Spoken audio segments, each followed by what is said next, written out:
Welcome to Life with Beth and Court, where we teach you how to live authentically and build your best life. one step at a time. All right, Miss Court. Yes. What is it that we have for a mic check today? Well, we actually have two of them because you're like, you have to do this song for the mic check for our big news because it fits.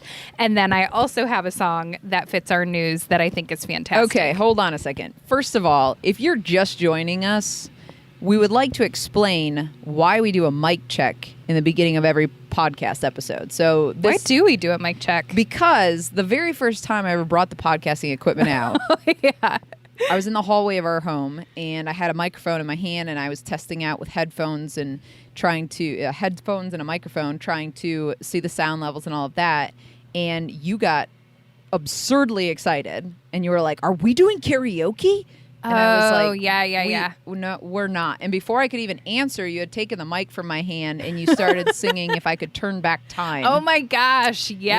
Yeah. And so there I was with the recorder in my hand and the headphones on, and you had taken the mic from my hand and were singing into a mirror quicker than I could even answer and say, "No, this is for a podcast we're going to be starting." Yeah. And so that goes right back to my childhood. I've never put those pieces together, but we were so excited that we got this karaoke machine, and we didn't have a ton of money, so it was like a big deal. And it sat up on the entertainment center, and you plugged a microphone into it, and you did karaoke, and it was like the best thing of my life. And then I would dance and watch my reflection in the TV. So that's where that came from. Oh, well, Thank you, childhood. Yeah. So from that point forward, she said, "You're going to have to be prepared that every time you bring out the microphones, I'm going to want a mic check with them." That's true. And mic check with a song. That's and I true. said, "That sounds like something I don't want to do." And you said, You don't have a "Great, choice. We're going to do it anyway." So we have started off every single episode we've ever done with a mic check, which very obviously we don't need because our levels are fine by the time we start recording. But we need it for our souls. But we need it for your soul, apparently. Yeah. Not our souls, your soul. Everyone's souls. So anyway, if you're new to this podcast, welcome, and please enjoy the mic check by Miss Court Kane. Okay, so this is clue one because we've been building this up on our social media platforms. And yeah, I can't say more than that right now, but we'll get there. Just hit it. Ready? I don't want to wait for our lives to be over. I want to know right now, what will it be? I like that one. I know. That one's a pretty damn good So fit. we don't want to wait for our lives to be over. Okay. So we're making a choice. All right, so you said you had a second mic check. I do. Oh my gosh, I'm so excited. I have to get into character. Just give me a second. Get into character.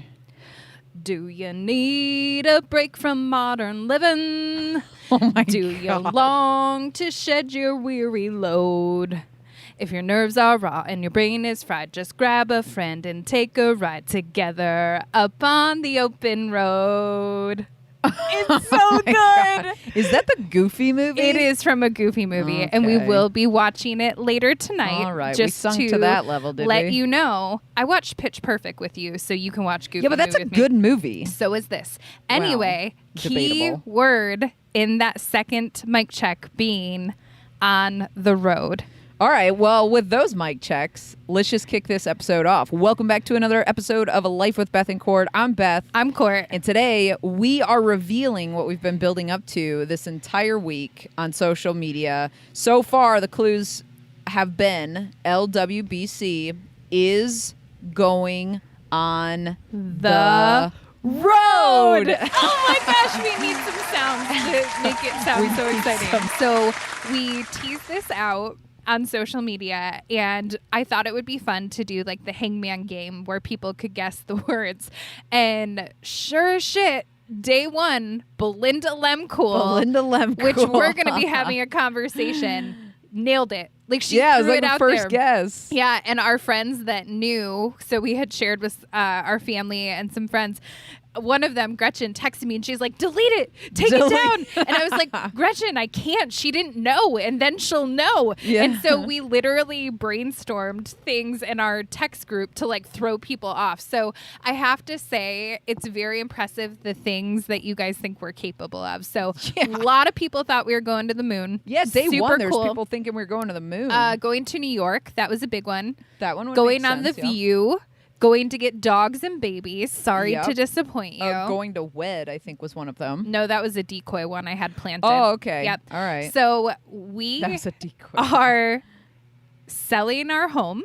Yeah, so let's talk about what going on the road means, Yeah. because it could mean a lot of things. It could mean we were touring, which there are some podcasts that do live episodes in different cities. Right. So it could mean we were touring. It could mean that we're, traveling with our services and our coaching and doing workshops. But in fact, it just means like our whole lives are going on the road. Yeah, so let's dig in and walk through the story of the progression of how this happened. So it was Sunday, April 19th, which was not that long ago. Sure wasn't. And I remember we were in the kitchen and you were doing dishes and I was making coffee. As is always the case. I do dishes nonstop. And I know you were having a little bit of a rough day because you were missing your best friend, Erin, who lives in Tennessee. And I remember you saying, I just wish we could pick up and go where we want to go when we want to go. I wish we could see Erin. I wish we could see Gianna. I wish we could travel and see our family and friends and just be able to go visit everyone. And I remember putting my coffee down and walking over to you and saying, what if we did? And you were like, what do you mean? And I said, what if we did just go see our people whenever we wanted? We could hit the road and visit all of our friends and families. I don't want to wait till we're 60 years old to be traveling and seeing the world and visiting the people we love and care about. Do you? And you were like, no. And I was like, all right, well, let's move this to the living room and have a conversation. But like the weird thing about it, though, is that like you and I had grown to kind of hate traveling. Yeah. So like we do hate traveling. We're not necessarily big fans of airports, not anymore, especially. Right. But like the whole, taking your shoes off and stripping down and standing in a thing that scans you and, waiting for the people who still don't know to take their belt off. Like there's all these things about, air travel that we weren't thrilled about, the seats, the breathing everyone's air, and just sitting in an enclosed plane for a long time. Like we had gone out to California a couple times and we're like, that is not preferable. Well, But it's not just planes. Like I get exhausted traveling altogether. Like about all I can handle is 2 or 3 hours and I'm like, let me out. So that's kind of how we knew this came from a bigger source of power because we both were feeling the same thing on our hearts. And when God lays something out for you, you'll know right away because 1, you don't understand it.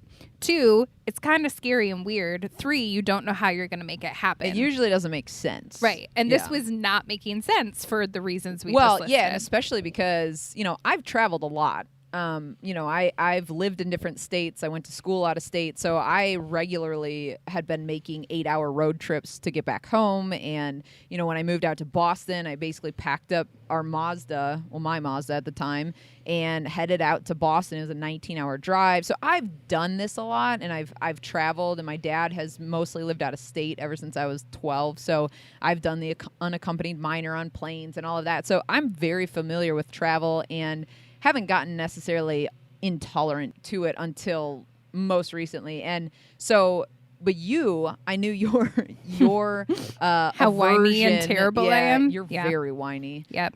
In the car. So I didn't necessarily ever expect you to be the one that said, well, what if we did just go? And so the reason that that particular day, the night before I had a dream, and I keep having this dream, and it's happened multiple times since, where there's someone in my dream who I care about a lot that I can't get to. So in this particular dream, the night before this conversation happened, Erin had come to town to visit me, and yet I could not find her anywhere. So the entire time she was in town, I never even got to see her. So this underlying, like, I can't get to the people that I care about. It's happened in dreams with my niece and different people that live out of state that I seemingly can't get to. So all that to say, I was I was whiny that morning because I was like, I'm so tired of this being the case. And for me, at least, and I don't know if this has always been the case for you, but my family has always been very spread out. And so I've always had to use every break from school. I've always had to use every ounce of my PTO in my career and all of my monies. Yeah. To get to my family during holiday times or, during the wedding seasons, right? Like when all of our friends from college are getting married and then it's like, geez, you have to spend all of your extra time and money to get back to the weddings. And then you don't have any time or money left over for vacation or to just relax or go where you want to go. Yeah, it feels very stressful and exhausting because you're spending so much time and money to get there and then you're only there for a couple of days where we were like, well, what if we were in the same state for a month and like we worked during the day, but then at night we could go out to dinner or have a bonfire or whatever. And that's really where the conversation originated from. So then we moved to the living room and we started talking through the details, like what would that look like? Well, we know some people live in RVs and some people do truck and trailer and we would have to sell our house. So we start talking through the logistics of it, and this was a really emotionally charged day to begin with because it was the day in our neighborhood where a couple down the road, they are a little bit younger than us. I think they're 28 and they had a 2-year-old daughter. The dad was just put on hospice.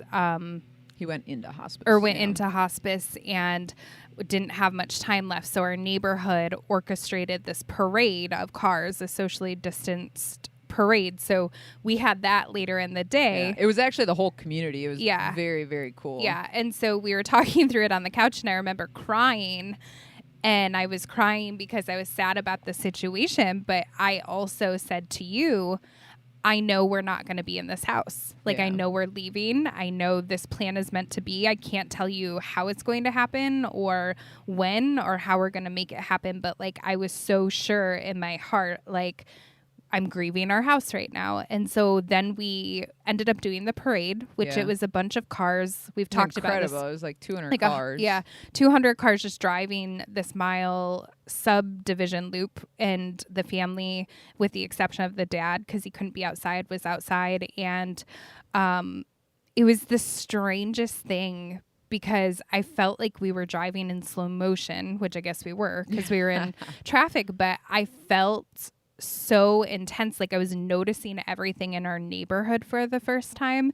And it's like you're noticing everything for the first and the last time. Yeah. And I was really just taking it all in, the emotion of the situation. And then like, this is our neighborhood. And when we wanted this house, we used to park at, do you remember this? We would park at the end of the subdivision. A little bit creepy. We're super creepy, and I don't even care. I was like, that's my house, and I'm going to stalk it. And so we would park at the end of the subdivision, and we would walk laps around the neighborhood. And the reason we did that is because of a book we've read, The Circle Maker by Mark Batterson, where he says, pray your bold prayer and then circle it. Like physically circle it. So all of that came flooding back to me. Like, this is where we would stalk the house. And to be clear, like, even after they agreed to we'd still stalk it. Buy that. Then I wanted agree to to give the it house even to more. us. Then she would just be like, I just want to make sure that nothing's changed. And we'd drive by it. I'm like, what's going to change? Like, we are the winners. We got the But house. remember, I said, I'll know they're taking it seriously when they take their hose out of the front yard. And I'm like, they're not taking it seriously until the closing day we specified. But so that for me, that was a really emotionally charged day just because of all of those things. And we did the parade and then we drove down to the water and we knew we had to call Eric, our realtor. So for normal people, sorry, not normal, I try not to use that word, neurotypical people is what Counselor Dan said is the great way to say it. Neurotypical people probably would like have a conversation and think it over and talk through it. And I was like, oh, we got to call Eric and tell him we're selling our house. And well, because also I think it was just like how sure both of us were when it hit. Like, it wasn't like, well, maybe we should talk about this a little bit. Like, both of us, when when we talked about it and just had that preliminary conversation, I mean, there's not a whole lot of factor. Like, we don't have kids, we don't have pets, we don't have anything that physically ties us to a location other than our jobs. And so there wasn't a whole lot of what else do we need to take care of or make sure could work. It was basically like, well, we did have that conversation on the couch, and let's call Eric and see what he has to say about this. Well, and again, it goes back to, I talk about how I make decisions from my intuition and my God gut. And so when that hits for me and I know that's what it is and it sinks in, then that's just how it goes. And so we called Eric and I was like, hey, Eric. And he was like, hey. And I was like, we need to sell our house. We're going to live life on the road. And bless Eric's heart, he's like, no questions. No, like, are you sure? He's just super 100% love and support for us. So that was really great. Yeah. So he's like, cool. All right.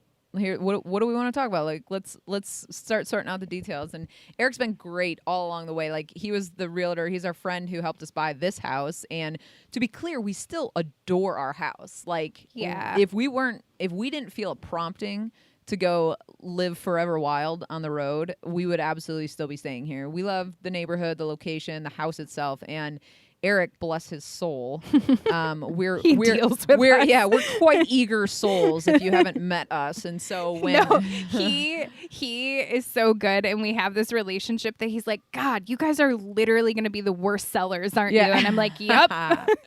So he would deal with all of our stream of consciousness texts at 9 or 10 at night when I was, excited we were buying a house, but also panicking at the same time. That happens to me a lot, where we make a big decision and I'm so excited, but at the same time want to throw up. And so Eric, he absolutely was a bundle of love and support for us in the buying process.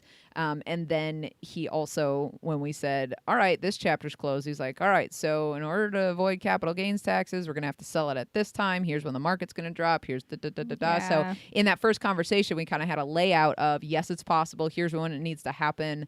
And here's kind of where we're thinking that we could get the cost. So, and to go back to what you said, we have been calling this Operation Forever Wild. Yeah. And that came from a song I heard before all of this happened. It was just before. And it's funny when something happens and you look back for the signs that were there. I had quite a few of them, and we'll talk about that in a little bit. But I heard this song and just the way it made me feel. And then I shared it with you, and we literally would listen to it every day once we made this decision to get into that zone. And I think I call it Operation because I like Once Upon a Time. And they always had like Henry, the kid, had Operation Cobra. So Operation Forever Wild is what we're calling it. So then we really started to dig in, and we're like, okay, we need to figure out how we're going to do this, because it would make sense if you're thinking, oh, that's really cute. Like, they must camp all the time and really love camping, and now they're going to make this their life. Yeah, that would make sense, wouldn't it? But here's the thing. We don't camp. We don't have a camper. We've not done camping as adults. We have never pulled a rig. I've only pulled a boat trailer. So we literally know nothing about what's about to happen. Yeah, that's true. It would, when we've told a couple of our close people, they're like, oh, cool. Like, basically some of those questions, like, oh, cool. Have you guys love camping? Yeah, you guys love camping? Or have you, do you have a rig? Have you had, and we're like, oh no, we've actually never done this before. And they're like, huh? Because it doesn't make sense. But like we said in the beginning, when it's God gut, it doesn't make sense, and that's okay. And here's the thing that I think makes us able to chase Operation Forever Wild and whatever it is that we want to pursue is that we may not have done everything yet, but we are confident that we can figure it out. And we're good at problem solving. And we're really good at problem solving. We're great at researching, and we're really... It's basically the confidence code, right? Like, we've done new things so many times that we know what it takes to get familiar with it and be successful. Absolutely. And you and I had this conversation early on, because I think at first it feels overwhelming, like this wave of, like, when we dug into the research, like, oh, there's so much to learn. But the truth is, it's just a different set of challenges. We have challenges and obstacles and things we have to problem solve every day in our normal lives. So now we're just bringing in new challenges, and it's new problem solving. Well, yeah, and I know that there's been some concern in the more cautious people we've told, where they're like, well, what if things break? And what if you have to, like, what if you break down on the side of the road? And the truth is, there's no more probability of something breaking in the rig, which, by the way, is total industry speak. We dug into the terminology and started using it right away so that we could feel kind of pro. We'll get to that. But so there's no more probability of something breaking in the rig than there is in the house. Like, our house is built in 1979. I mean, when we've been here 2 years, we've had to replace the stove, the hot water heater, washer and dryer, the back door because it was leaking. So there's all these things. Like, when you think about it, it's just that it's stationary. Yeah. You know? And so... And what a cool lens to look through, because I think of what if we did look at it from that fear-based lens of like, this could go wrong and this could happen and this could happen. A lot of people do. It could, but that fear-based mindset really keeps you stationary. But it's when you shift, and we talk about this all the time in Life with Beth and Court, when you shift and you reframe things and you look through a different lens, it's really not that bad. And then you couple it with confidence and you're going to be okay. Well, and that's another thing, is that like the way you build confidence is by conquering new things, right? Yeah. So some of the most... And you grow. Yeah. That's how you keep growing. Like, some of the most confident people I know, they can tackle anything. And if they don't know how, it doesn't scare them one bit. Is it a bit overwhelming sometimes? Sure. But when you meet someone who's truly confident and something comes up and they're like, you know, if they don't know how to do it, they're like, well, we'll figure it out. Definitely. And you're like, oh. So that idea of having confidence going into it, knowing that it builds confidence once you conquer it on the other side. Because, I mean, think about the last time that you tried something that you had never done before, and when you successfully executed it, like when you were successfully able to skate around the rink on ice skates, right? All of a sudden you were like, wait a minute, this isn't so scary. Yeah. I'm actually, look at me go. Well, and weird pit story. We were watching TikTok in bed last night till midnight because there's just been a lot of heavy stuff going on right now. And we're like, we just need something funny to watch. So we were watching TikTok, and apparently skates are coming back. Skating and roller skates and hula hooping. And you and I started having these conversations of like, I want to learn how to do that. I want to learn how to dance on skates backwards to music. And I want to learn how to hula hoop like this chick who's killing it. Like, that's that growth mindset that you can do anything and you're growing and learning and pushing yourself out of your comfort zone. Yeah. So we are very excited to start that. I mean, so to go back to what happened in the timeline, we started researching like mad, because that's kind of what we do, is we dig in and we research, and it kind of takes over our every thought. Like, it would happen for me where I would be like in the shower and I come out and I seem kind of not there, but I'm smiling and I'm like, I can't stop thinking about it. Like, I'm not even thinking about what I'm doing in my daily routine. I'm like completely, like, my mind is already thinking about like, what would it be, you know, if this shower was in a rig, and when I stepped outside, it was outside of a rig instead of outside of a house, and what would this life look like? We kept saying, like, every time we would open the shades, we'd be like, well, what if this was in the rig? This shade would be smaller. So it just became all consuming, and we found a couple YouTube accounts that we really like to follow. Heath and Alyssa was the first couple that we started following. They were 24 when they started this full-time life in the rig, and it's called full-time RVing. And so they, for their full-timers, full-timers, we're gonna be full-timers. So the reason their journey started was because they wanted to travel to all 50 states for their honeymoon for 6 months. When they were 24, they got married. So they bought an old rig to do that, and they had a drivable one, a motorhome, and they did it for 6 months, and they were like, this is actually really cool. So then they stayed there. So they've been, I don't know, for about 4 years now. I think they've had their first child, and they're, you know, adjusting to life on the road with a baby. And then we started, you know, I have friends of ours that have been doing this for 2 years. And so I was like, I know we can reach out to them, have a conversation. We did. It was an amazing conversation. It reaffirmed. There you go. Reaffirmed our decision. Anita said it was the best thing that they've ever done, and so that was really cool to hear. And then another YouTube channel that I kind of watch just to, like, it's like a comfort.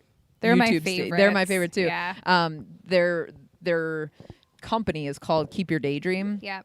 And so Mark and Trish. I'll just be like, let's go watch Mark and Trish so I can feel at home. And someday I feel like we're going to meet them, and I'm going to try not we're to gonna hang fangirl, out. Yeah. but I probably will. Yeah, They're we'll probably pretty hang cool. out. So Yeah. we dug in deep, YouTube, PDFs, all of these Books, things, and we learned podcasts. all of the terms of being a full timer, which is being on the road full time, and boondocking and mooch docking, and all of these options for rigs, which that probably has been the most overwhelming part so far. We think we have it figured out how we want to roll with that, but it's so much. And so, but the cool thing is, like you said, stepping out of the shower with a smile on your face, and the silly things like let's wash our dishes right away. Like if we were in the rig and I learned how to brush my teeth without running water, which I mean, which I've been asking you to do for many Yeah. years, but Yeah. now that there's something on the line. yeah.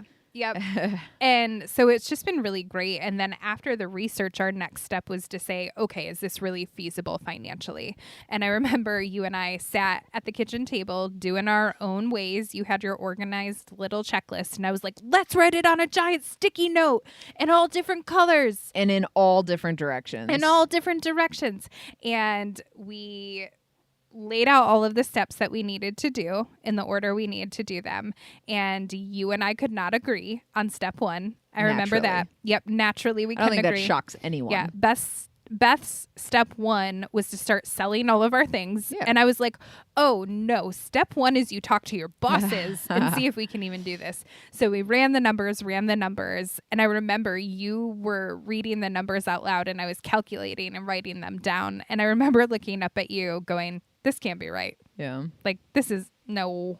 Well, and the numbers we were calculating, it wasn't just the numbers of the rig and the truck and all of that. It was also, so we use a budgeting software called You Need a Budget, and I highly recommend it to literally all humans. But it has been very instrumental in us paying down all credit card debt and making a big dent in some of our other big debts like student loans, both of us. Mm-hmm. And so it's been really helpful for us. And the cool part about it is you can save for certain categories and whatever. So we have categories that we save throughout the year for. So we're constantly saving for, our car registration when it comes once a year and it's $110. We're saving for Christmas presents. We're saving for anniversary. We're saving for birthday gifts. We're saving for all the things that happen throughout the year. We save, $8 a month. And so when that time comes, we already have the money saved. So anyway, we were including all of those things. So what we were saying when we were calculating those numbers, it wasn't just, is it feasible to do this? And then we'll have to cut every other aspect of how we typically live right now.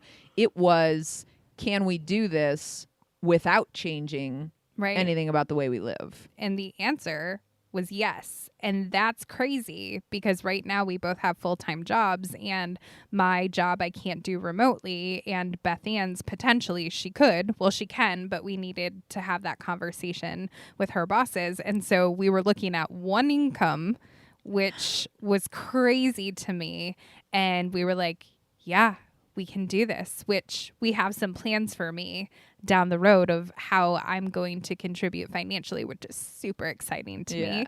And we'll talk about that in a little bit. But that was the moment where we were like, holy crap. Let's do this shit. Let's do this. Yeah. So you ended up talking to Mike and John. Yeah. And the guys that I work with, I work at a marketing agency, and from the start, it's always been important to me that I work for an organization that really cares about the people that they serve. And marketing agencies typically aren't known for that. So when I came to work for these guys, I was very excited that they were different, that they were always looking out for the client. And interestingly enough, one of the foundations of how we roll is we're always looking to get this, free the brand is what we say. We're always looking to free the client's brand. Free the Beth.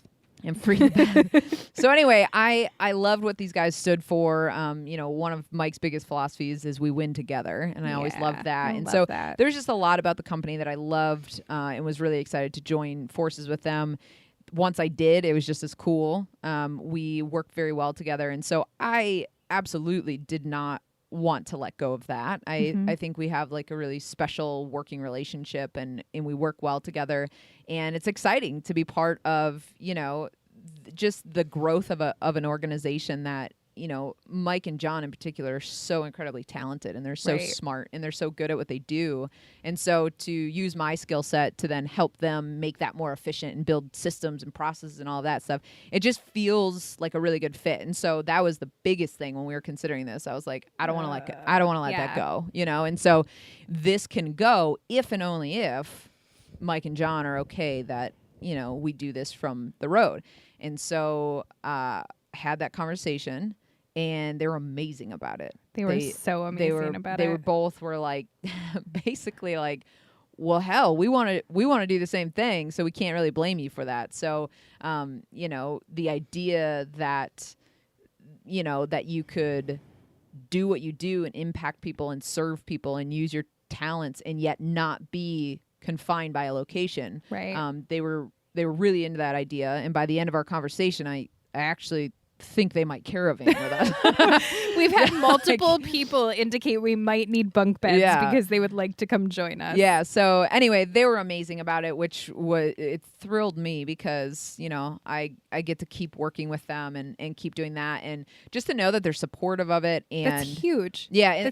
And the idea that like, we serve a lot of national clients, and we're looking to serve more national clients.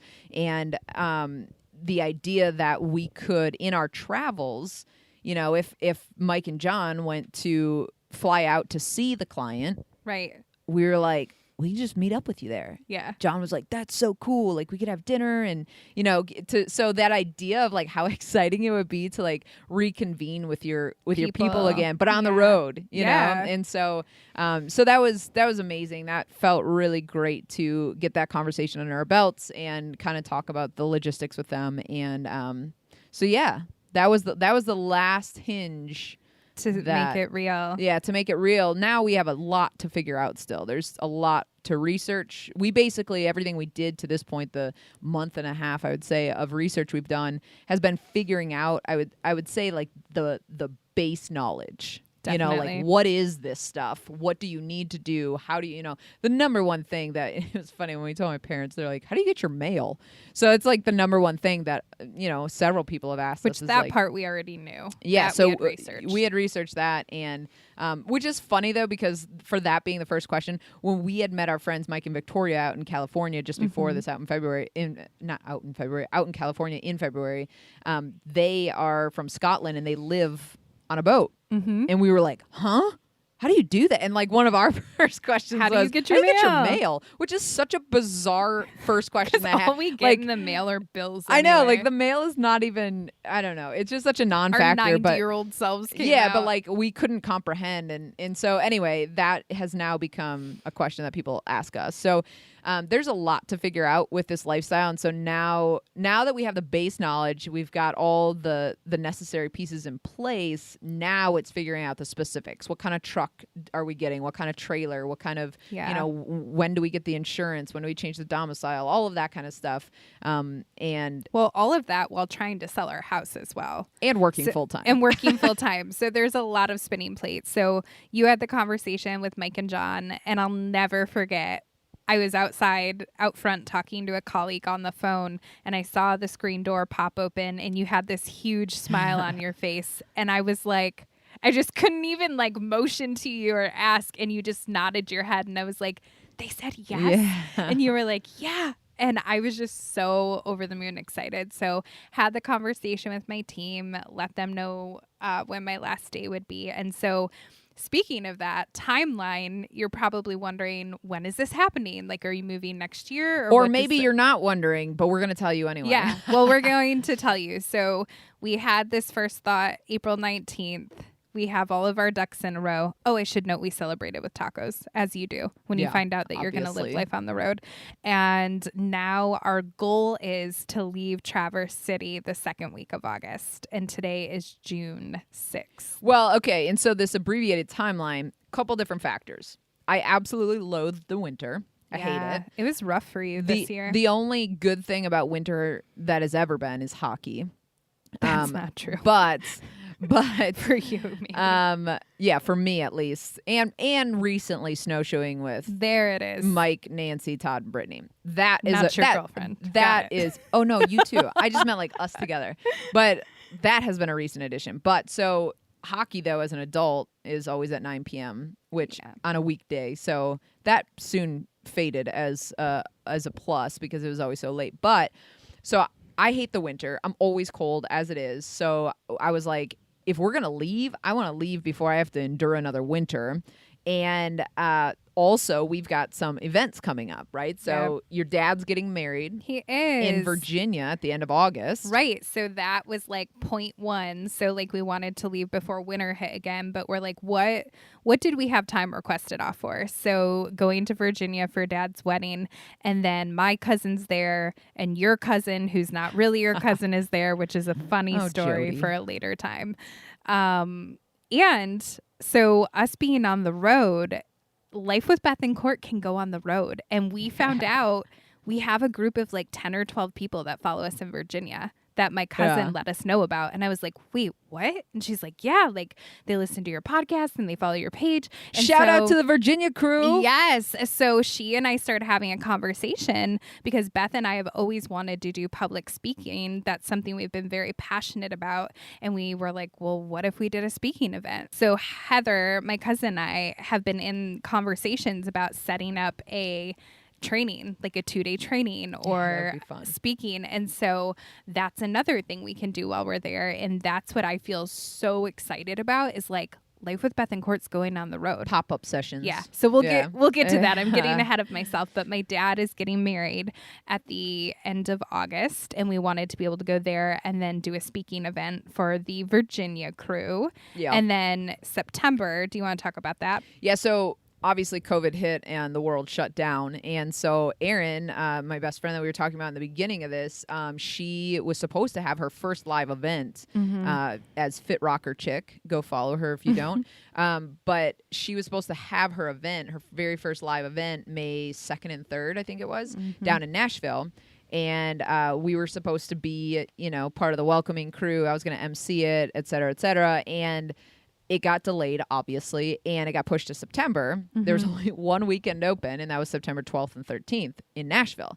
And so we were thinking about this already. We're starting to feel the squeeze of like, all right, we're gonna start in Traverse City, and then we have to drive to Virginia or fly prior to this plan, or fly, get out there, spend, not enough time because you're supposed to have a family reunion as well. Yeah, I don't know if that's happening. I don't know if that's happening either. But so we were trying to plan how we'd get out there, get back, then, a week and a half later, turn around and go drive down to Nashville, come back up. And then my cousin's getting married in October, which is, I think, in Grand Rapids is where that's happening. And then my other cousin, her sister actually, was supposed to be getting married June 5th. And now that got moved to September 6th. So our timeline is literally Virginia at the end of August, September 6th, Grand Rapids, and then September 12th, 13th, Nashville. So all of these travel dates were kind of backing up, and we were like, we don't even have enough PTO to get to all of these. And then we'd have to spend, all the monies from summer trying to get to these places, and we kind of were just dreaming about like, wouldn't it be nice if we just didn't have to, like, you just travel from one to the other, right? And so now, like a turtle, we will have our home on our backs. I forgot you made that reference. Yeah. And October, I need to be somewhere where I can get my fall in and get some cooler weather and experience that. And then from there, we're not really sure, but we're excited to learn and figure it out and grow. And so on the backside of this, that's our timeline moving forward. So we've seen Eric a couple of times. He did a walkthrough on the house. So our house will probably be on the market first week of July, we're thinking, which means we have some repairs around the house, some minor things that we need to have done. So we had to hire a contractor and put a deposit down. So that starts in a week. So it's like, we're so excited, but there's all of this really big stuff happening in the background. And, well, and not to, downplay this part. We kind of talked about this last week, which we will get back to the second session of the part 2 of decluttering. but decluttering, Yeah. right? And paring down our house to now fit in an RV.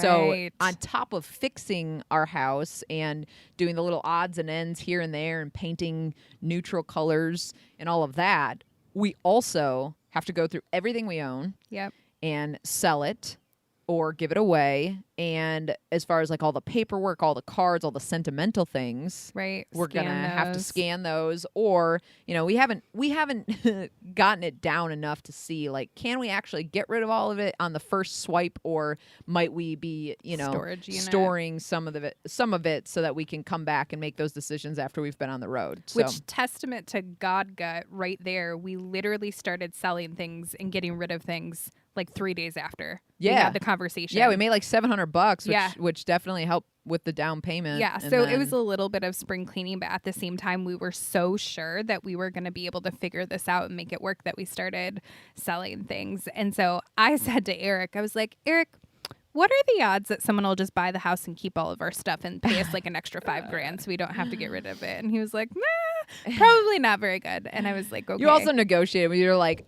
come on, people have to love this paint color. And he's like, please paint it back. No, the bedroom color he said was fine. And then I Well, had to compromise. I think on he said it something else. begrudgingly. I think he said it Doesn't because matter. you said you were going to fight him on it, which meant he wasn't about to win in that one. So we still might be painting that one. That's true. So timeline, sell the house. We need the money from selling the house to buy the truck and trailer, which is what we've decided on.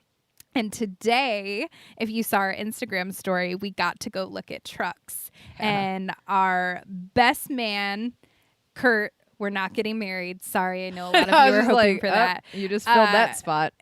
Works at Bill Marsh, and so he was like walking us through everything, and we found a truck we love, so we got to test drive it, and so it's just really exciting. And I think the biggest piece of this for me is I finally feel like a fire again, like Oh, a yeah. passion. And then you have the passion and fire, and so we've just been living in this space of really, really good energy. There's going to be stuff we don't know, stuff we have to figure out, but what's important is I feel like my soul is on fire about something again. Which has been extremely hard to not share with you guys. Oh my gosh, it's been torture. And Until we had all the proper pieces in place Yeah. and like our family knew, and I had that conversation with my bosses. yeah, it's been really tough. And then we had to be like careful what we were posting because I'm like, no, they're going to see all of our stuffs in the living room and we're selling everything. And so we are beyond excited for Operation Forever Wild, and we're going to need your help because Yeah. someone's going to need to show us how to use the trailer, and I'm going to have to learn how to drive it. And there are all of these pieces Well, that I mean, I am too. Yeah, there are all of these pieces that we want your support and your help because everyone knows something about something. And when you put all of the pieces together and learn and grow, it becomes more than just learning. It's bigger than that. Well, I think that's what's cool for me is this feels like an operation that is like all friend involved. Like Eric's Yes. our realtor, Kurt's our truck boy. Like Yep. it's, and I say boy as in BOI because he's Yeah. a little gangster A little. and he lives off of Wu-Tang. Yeah. But He told us his kids were woke today, Yeah. and I about lost it. which they are. But anyway, so it's felt really cool because it almost feels like a family. Yes, that's it's like what I mean. It's yeah, bigger than. It's like a family dream pursuit. And so, Yes. you know, there's a lot that we're excited about. And another part of it, not just like helping us, you know, with your knowledge, if you know how to do these different things, but also we want to know where we should go too. Oh, yes. Tell them. So we, on our website, will Back up. Tell them about the website. Oh, yeah. So we rebranded. Like So- we didn't have enough going on. Yeah, so we rebranded because we felt like our lives were starting to go in a different direction. We were starting to, after all the conversations and coaching calls that we've had, that we kind of were identifying more the areas that we were continuously helping people. We were starting to see the pattern and kind of narrow in on that. And we wanted our brand to speak to freedom a little bit more. And so we dug in and did some work, and it's nearly impossible to get us to agree on anything. Oh my God, it's So the our worst. life right now is a miracle, I would say. I would agree with that statement. Yeah. Oh, okay. There's Oh ding, my ding, gosh. ding. Look at us. So anyway, we dug in, we found new fonts and new colors. Which and we agreed on. yeah, I mean, it was a bit of a bloodbath at first, but we definitely did agree on colors and pictures and all of that make us feel the way that we want to feel and what we want to when we coach represent people. and stand for. So on our newly branded website, which Beth Ann did a freaking phenomenal job on, Why, beautiful, we created this feature that we built in. So now you tell them. Yeah, so it's called Where's Next, and it's a form that you can fill out. So if you've been to somewhere in the United States and you're like, oh my gosh, it's so beautiful, you have to go, or it's so fun, or it's the most bizarre thing, like you have to see this place. We want to know about it because we potentially could go there. You can map it out. Like you can plot Yeah. the coordinates on a map of the United States, and you guys can tell us where he wants to go. And not only where you've been, but anyone who's wanted to always go somewhere and they haven't been able to, live vicariously through us, and we will take you to that experience. I'm so excited. I know you are very excited. Yeah. Do you see all of my hand motions? I know. No one else can, but you're very Italian It's really right now. good, guys. Yeah. So yeah, that's going to be super cool because it's our way of taking you with us on the road, and hopefully along the way we get to meet up with those of you who we know. Yeah. We know what cities and states you live in. We of course are looking forward to putting that on the map and planning out we're going to have to plan based on seasons because we want to avoid hurricanes and tornadoes and flooding as much as possible.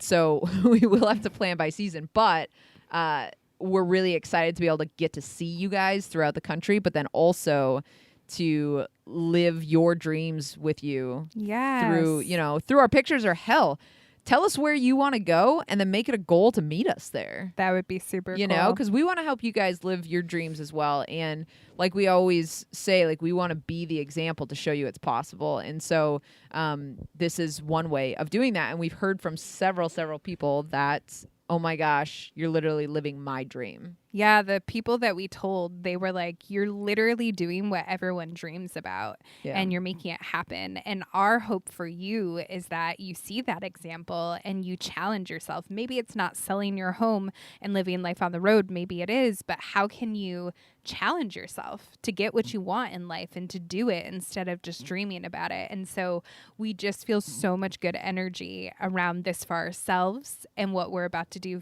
for us to build our best lives, but how we can encourage and support other people. Yeah, because that's really important that our best life looks different than your best life, and that's okay, and we encourage that. So, or you can sell your house and do what we're doing. It's totally fine. Or you can. Come find us on the road. So anyway, ladies and gentlemen, that is the big news that we've been building up to all week. We are very excited. We'd love to hear from you on this topic, and of course, we'll link to the website where you can tell us, give us your suggestions of where we should travel. I gotta know, was it worth it? Was the wait worth it? Like, is it the biggest reveal? Is it so good? All right, guys, that's it for this week. We can't wait for next week when we get to tune in with another special topic to us. So we will see you same time, same place next week. And until then, keep building your best life. Bye, guys.